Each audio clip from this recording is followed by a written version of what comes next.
अगला जो हमारा क्वेश्चन है वो बोल रहा है कि जो हवा में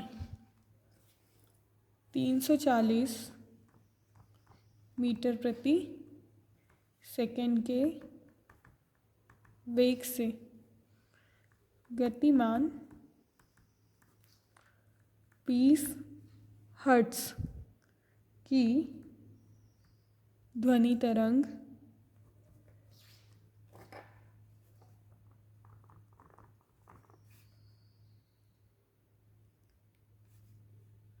की तरंगदैर्घ्य ज्ञात कीजिए।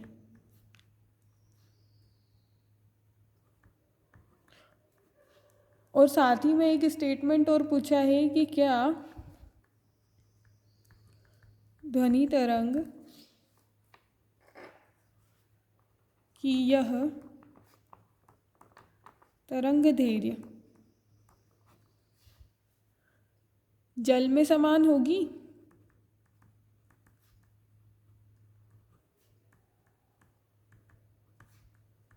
तो देखो इस वाले क्वेश्चन को आप कैसे सॉल्व करोगे। देखो अब यहाँ पे हमने कहीं ना कहीं पढ़ा है कि जो ध्वनि की चाल होती है वो सारे माध्यमों में अलग अलग होती है। तो सबसे पहले तो हम क्या करेंगे, इसमें भी जो दिया है वो लिखते हैं। दिया है what is given, the velocity of wave, तरंग का वेग, ध्वनि तरंग लिखते हैं हम यहाँ पर क्योंकि ध्वनि की ही बात हो रही है। तो ध्वनि तरंग का वेग कितना है यहाँ पे 340 मीटर बाय सेकेंड। एंड उस तरंग की फ्रिक्वेंसी, ये जो 20 हर्ट्ज दी है वो क्या हो जाएगी, यहाँ पर फ्रिक्वेंसी हो जाएगी। ध्वनि तरंग की तरंग धैर्घ्य लैम्ब्डा, सॉरी फ्रिक्वेंसी, लैम्ब्डा तो निकालना है ना, इसको अपन लिख लेते हैं। ध्वनि तरंग की तरंग दैर्घ्य हमें ज्ञात करना है और ध्वनि तरंग की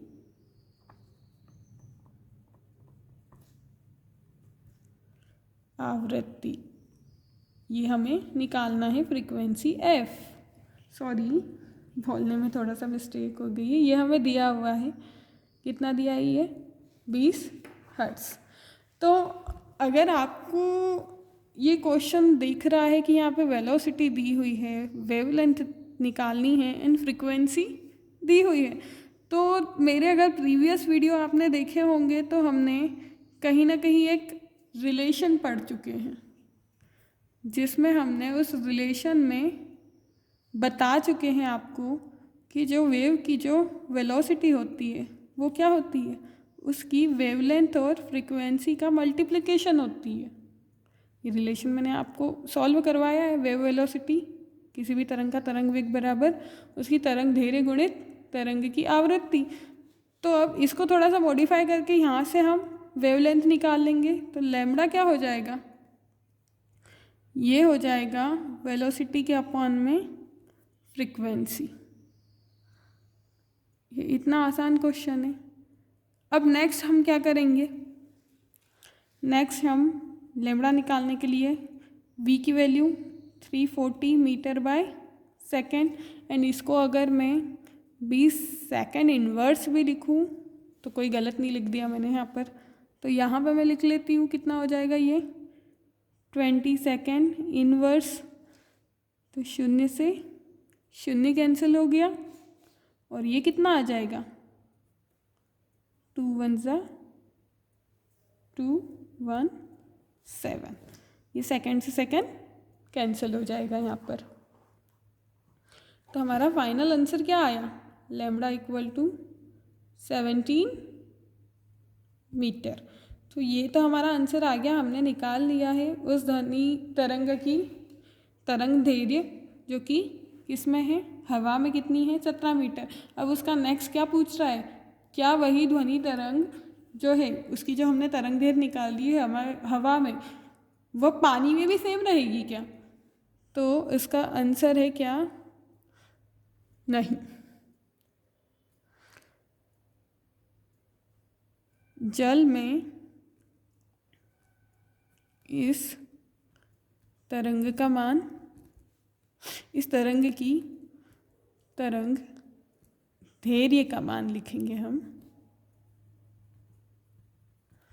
अलग होगा। और अलग क्यों होगा? क्योंकि ध्वनि तरंग का मान हर माध्यम में कैसा होता है? अलग अलग होता है।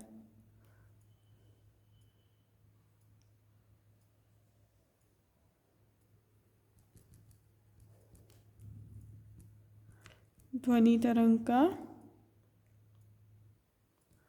वेग का मान हर माध्यम में